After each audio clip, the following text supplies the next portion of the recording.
दोस्तों, जैसा कि सभी लोग जानते हैं कि द्रौपदी ने पांचों पांडव भाइयों से एक साथ विवाह किया था।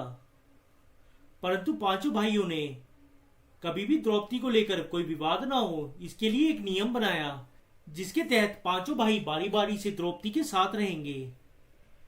और जब कोई भी एक भाई एकांत में द्रौपदी के साथ किसी कमरे में होगा तो दूसरा भाई किसी भी स्थिति में कमरे के अंदर नहीं आएगा।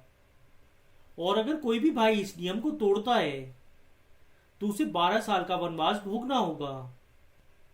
कहते हैं एक बार युधिष्ठिर और द्रौपदी एकांत में एक कक्ष में विश्राम कर रहे थे।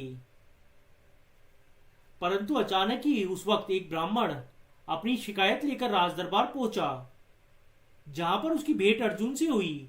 उसने अर्जुन को बताया कि कुछ चोर उसकी गायों को हाँक कर ले गए हैं और अगर उसने तत्काल उसकी मदद नहीं की तो वो चोर यहां से गायों को काफी दूर ले जाएंगे। तब अर्जुन को ध्यान आया कि उसका धनुष उसी कक्ष में रखा हुआ है जिसमें युधिष्ठिर और द्रौपदी एकांत में वास कर रहे हैं, और अगर वो नियम को तोड़ता है तो उसे 12 साल का वनवास भोगना होगा। परंतु अर्जुन ब्राह्मण के साथ कोई अन्याय भी होता नहीं देख सकता था, तो इस बात की परवाह किए बिना उसने इस नियम को तोड़ दिया।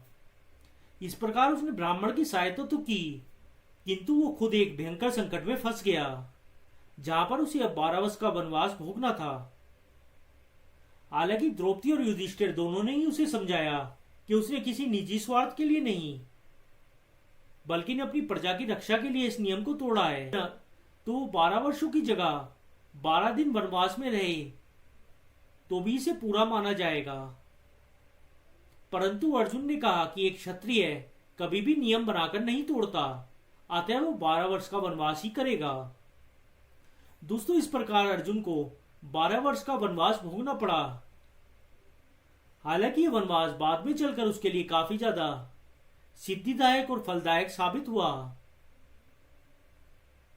इस दौरान उसने सुभद्रा, उलूपी और चित्रकांता समेत 3 कन्याओं से जहां विवाह किया, वहीं अनेक प्रकार के दिव्यास्त्रों की सिद्धि भी उसने प्राप्त की।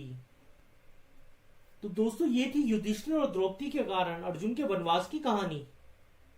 ऐसी और पौराणिक कथा देखने के लिए आज ही हमारा चैनल सब्सक्राइब कर लें।